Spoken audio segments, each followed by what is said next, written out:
Big TV భక్తి సమాచారం WhatsApp ఛానల్లో జాయిన్ అవ్వండి. అన్ని విశేషాలు ఎప్పటికప్పుడు తెలుసుకోండి. ఇప్పుడు ఒక ఇంటి స్థలాలు అమ్ముడు పోకపోవడం కానీ, ఒక ఇల్లు అమ్మేద్దామన్నా అమ్ముడు పోకపోవడం కానీ, ఒక ఇల్లు మారదామన్నా కూడా అనుకూల పరిస్థితులు లేకపోవడం కానీ, వీటికి కూడా శకునాలు వర్తిస్తాయా? 100% ఉంటాయి. 100% ఉంటాయి. ఎందుకంటే మీరు అన్నారు మోగజీవాలు పెంచుకుంటారు కదండి అని. మా సైట్లు ఉన్నాయి, అమ్ముకోవాలని అనుకుంటున్నా. నా ఇంట్లో ఉన్న మోగజీవాలు తీసుకుని వెళ్ళాను అక్కడికి. అవి మల విసర్జన మూత్ర విసర్జన చేసి ఇంకా సైట్లు అమ్ముడుపోవాలి, అలాగే ఉంటాయి. అర్థమవుతుందా మీకు? అవి కూడా పరిగణలోకి తీసుకుంటారు. రెండోది, వీళ్ళు ఏదైనా అశౌచం కలిగి ఉండి ఆ ప్రదేశానికి కానీ వచ్చి ఉంటే అది కూడా ఇబ్బందే. ఎవరైనా స్థలం కొనుక్కుందాం అనుకుని వాళ్ళు ఏదైనా మైల్లో ఉండి ఆ స్థలంలోకి వచ్చి చూసి వెళ్దామని అనుకున్నా అది ఇబ్బందే. ఇది కాకుండా మార్గ మధ్యలో వెళ్ళిపోతూ ఎక్కడికో ఏదో ఎవరినో పలకరించి ఆ అశుభకార్యాన్ని చూసుకొని వస్తూ అక్కడ దారిలో ఆగి సైడ్ చూసినా వాళ్ళు అక్కడ కాసేపు అక్కడ నిలబడ్డా అది కూడా ఇబ్బంది. అర్థమవుతుందా మీకు? అలాగే ఈ అమ్ముడు పోవటానికి, స్థలం అమ్ముడు పోవటానికి, ఇది తండ్రిదా, వారి సంపాదించిందా, ఎవరైనా గిఫ్ట్గా ఇచ్చారా, లేకపోతే ఏదైనా ఆక్రమించుకున్నావా, ఎవరైనా చంపి హింసించి తీసుకున్నావా, ఇవన్నీ పరిగణలోకి తీసుకుంటాం. ఇవన్నీ తీసుకున్నప్పుడు ఈ స్థలంలో ఈ భూముల వ్యవస్థలో అత్యంత ఉన్నత శిఖరాలకు నువ్వు చేరుకోలేకపోతున్నావు అనటానికి చిన్న రీజన్ ఏంటంటే నీ వల్ల ఎవరైనా కారణభూతమయ్యారా మరణించటానికి. ఇది ప్రప్రథం. నా భావమరిది నా క్షోభ వల్ల మరణించారండి, మా చెల్లి ఆత్మహత్య చేసుకుందండి, లేదా ఇంకొకళ్ళండి, మా ఇంట్లో ఇలాగండి. నీ ఈ భూమికి సంబంధించిన తగాదాలు ఎప్పటికీ నెరవేరం, అవి ఎప్పుడు ఇబ్బందుల్లోనే ఉంటాయి. ఇది దానికి దీనికి శకునాలకి సంబంధం అనమాట. అందుకని ఏ కుటుంబంలోనైతే ఇలాంటి పర్యవసానాలకు దారి తీస్తుందో దేహం, ఖచ్చితంగా అక్కడ భూ వివాద సంబంధిత వ్యవహారాలు ఎప్పటికీ తీరవు, అవి ఎప్పుడు అలాగే ఉంటాయి. గురుగారు, ఈ శకునాల విషయంలో ఇంట్లో నుంచి బయలుదేరినప్పుడు కానీ, ఎక్కడైనా ప్రదేశంలో చెట్టు కింద ఉన్నప్పుడు కానీ, పిట్ట రెట్ట శరీరం పైన కానీ తలపైన కానీ వేస్తే మంచిదే అంటారు, నిజమేనంటారా?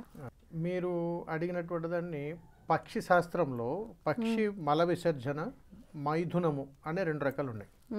2 జంట పక్షులు అంటే మగ పక్షి ఆడపక్షి కూడా కలిసి మైథున సమయాన్ని కానీ మనం చూస్తే ఇది అశుభం. ప్రయాణం చేసేటప్పుడు ఏదైనా ప్రయాణంలో మనం ఎక్కడికైనా బయలుదేరి వెళ్తున్నప్పుడు వాహనం మీద పక్షులు ఏదైనా వాలే అని అనుకోండి, వాహనానికి ఖచ్చితంగా ఇబ్బంది జరుగుతుంది. అలాగే వాహనం మీద మల విసర్జనలు పడ్డా అక్కడ మన ప్రయాణం చేరుకున్న తర్వాత ఏదో ఒక సంఘటన మన మనసుకు ఆందోళన కలిగిస్తుంది. అంటే ఒక ఉదాహరణకి అదే సంఘటన జరిగి బయట నుంచి ఇంటికి వచ్చామని అనుకుందాం. ఇంట్లో భార్యాభర్తలు ఉంటే ఖచ్చితంగా వాళ్ళిద్దరి మధ్యలో గొడవలు జరుగుతాయి. పిల్లలుంటే అరుపులు, ఇబ్బందులు జరుగుతాయి. లేదా ఎవరెవరితో సంభాషణ అయినా సరే ఇబ్బందులు ఎదురయ్యే అవకాశాలు ఖచ్చితంగా ఉంటాయి.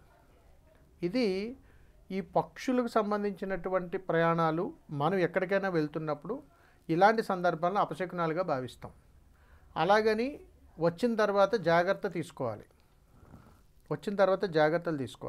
ఆ తీసుకోవాల్సినటువంటి జాగ్రత్తలను ఎప్పటికీ చెబుతాం. ఏమంటామంటే, అమ్మా ఇళ్లలో మీరు ఉన్నప్పుడు కాస్త ఏదైనా బియ్యం నుంచి చేసినటువంటి నూకలు ఏదైనా పక్షులకు ఆహారంగా వేయండి అని అంటాం.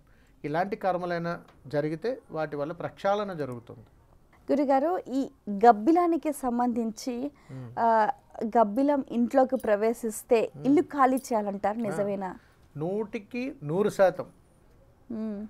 ఏ కుటుంబమైనా ఎవరైనా కానీ ఎప్పటికీ మేము చెప్తాం, తంత్రశాస్త్రంలో కానీ మాకున్న మంత్రశాస్త్రంలో కానీ ఒక గృహము చాలా ఇబ్బందులు ఎదురవుతున్నారు అని అడిగితే మేము అడిగే మొట్టమొదటి ప్రశ్న, గబ్బిలం ఎప్పుడైనా మీ ఇంట్లోకి వచ్చిందమ్మా అని అడుగుతాం.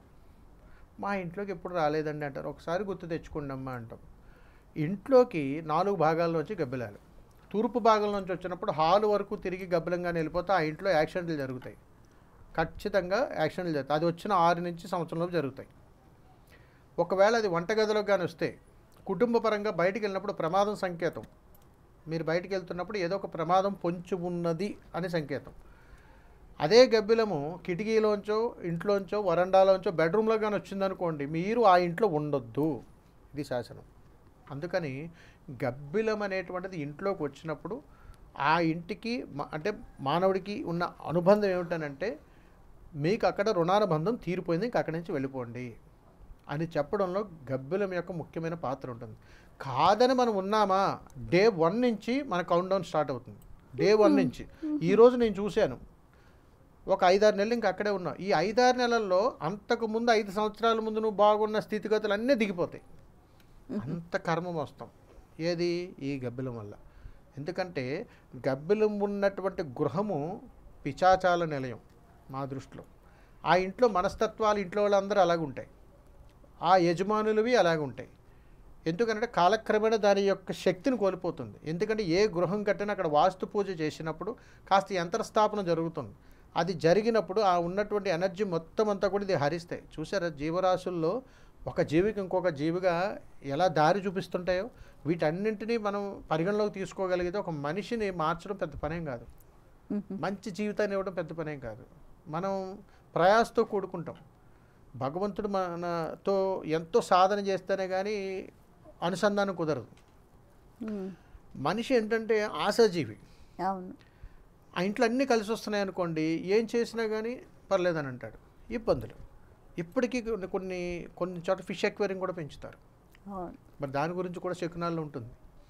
అంటే ఇంట్లో చేపల్ని పెంచుకోవటం కూడా శకునమే. ఇది కూడా శకునాల్లోనే ఉంటుంది. తాబేల్ని పెంచుతున్నారు, శకునాల్లోకి వస్తుంది. అంటే ఇవన్నీ మంచి శకునాలు ఉన్నాయి, చెడు శకునాలు కూడా ఉన్నాయి. ఇప్పుడు చిలుకను కూడా పెంచుకుంటూ ఉంటారు కదా, ఇవన్నీ శకునాలే తల్లి. ఇప్పుడు చిలుకల్ని పెంచుకుంటే ఎటువంటి ఫలితాలు ఉంటాయి అంటారు? చిలుకలు, తాబేలు, తర్వాత కుందేలు, తర్వాత మనకు చేపలు. ఇవన్నీ జలచర రాశులు వేరు. ఈ జలచర రాశులు గుర్తుపెట్టుకోండి. ఎక్కడైనా కానీ ఫిష్ ఎక్వేరియం కానీ మన ఇళ్లలో పెంచుతాం. చాలామంది ఏమిటనంటే పుస్తక పరిజ్ఞానంతో చెప్పేటువంటి విధానం వేరు. కొన్ని చోట్ల ఏంటంటే కొన్ని పుస్తకాల్లో ఏమని రాస్తారంటే నరఘోష పోతుందండి, ఇది పెంచండి అని అంటారు. కొన్ని చోట్ల వ్యాపార అభివృద్ధి చెందుతుందని అంటారు. తాబేలు విషయంలో ఎక్కువగా అంటూ ఉంటారు. అందుకని ఈ జలచర రాశుల్లో ఎప్పుడైనా కానీ జీవహింస పాపము కాబట్టి మనం ఏం చెప్తామనంటే జీవరాశులు కొన్ని మనకు మంచి చేసే ఉంటాయి, వాటి మరణం మనకు కర్మను మోసేటువంటి ప్రయాణం కూడా ఉంటుంది. అందుకని ఎక్కడైనా సరే చిన్నపిల్లలు చూడగానే ఇష్టపడతారు ఫిష్ ఎక్వేరియంస్, బాగున్నాయని తీసుకొచ్చి ఇంట్లో పెడతారు. ఒక పసికందు బిడ్డను జన్మనివ్వగానే వాడిని పెంచి పెద్ద చేసి మరణాంతరం వరకు కూడా ఎంత జాగ్రత్తగా చూసుకుంటామో వీటిని కూడా అలాగే చూసుకోవాలంటుంది శాస్త్రం. అందుకని తల్లి ఈ ఫిష్ ఎక్వేరియం ఏదైతే గృహాల్లో పెంచుతున్నారో ఇందులో 2 రకాలు ఉంటాయి. ఒకటి జాతి, రెండోది నానాజాతి.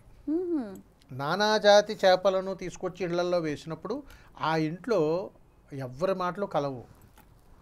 ఎందుకనంటే వీళ్ళ యొక్క దృష్టి దాని మీద ఉంటుంది. ఎప్పుడైతే దృష్టి దాని మీద ఉందో ఈ ఆజ్ఞ అనేటువంటిది అనుకూలంగా ఉండదు వీళ్ళకి. అందుకని ఇది దృష్టి పక్కకి దారిస్తుంటుంది. వీరి ఆకర్షణ శక్తి అంతా కూడా అక్కడే ఉంటుంది.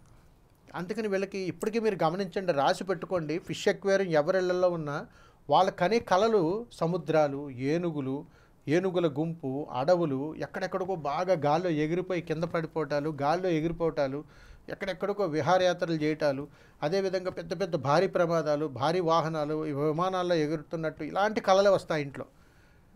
ఇవన్నీ అపశకునాలు. జరిగే పర్యవసానం ఎలాగుంటుందో తెలుసా? ఈడొచ్చినటువంటి పిల్లలు ఇళ్లల్లో ఉన్నప్పుడు మాట వినరు, పక్కదారి పట్టేస్తారు. ఆ ఇంట్లో అవమానాలు తథ్యం. అందుకని ఫిష్ ఎక్వేరియం తీసుకొచ్చి ఇంట్లో పెడితే నరఘోషేమో పక్కన పెట్టండి, కుటుంబ పరువులు ప్రతిష్టలు చాలా ముఖ్యమైనటువంటివి ప్రస్తుత సమాజంలో. చూడటానికి మనకు ప్యాషన్గా ఉన్న ప్రతి ఒక్కరి నెగిటివ్ ఎనర్జీని రిసీవ్ చేసుకోవాల్సింది ఆ ఇల్లు.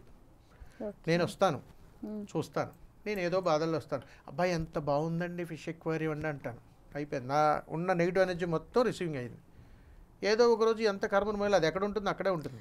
ఓకే, ఆ దృష్టి ఆకర్షణ శక్తి అనేది వీటికి ఉంటుంది అంటారు. ఉంటుంది కాబట్టి అదంతా వాళ్ళకి రిసీవింగ్ కెపాసిటీ ఉంటేనే దాన్ని మెయింటైన్ చేయాలి, అయితే దాని జోలికి పోవద్దు అని చెప్తాను. అయితే ఎప్పటికప్పుడు మనము ఈ దిష్టి పోవడానికి మనం చర్యలు చేస్తూ ఉండాలి. అవును. ఇంకొకటి గమనించండి, మీరు చాలా సందర్భాల్లో చాలా గృహాల్లో నేను చూశాను ఈ మధ్యకాలంలో ఈ తాబేలు పెంచుతుంటారు. అవును, తాబేలు పెంచడం వేరు, తీసుకొచ్చి ముద్దుగా ఇంట్లో ఉంచుకుని వాటితో ఆడుకోవడం వేరు.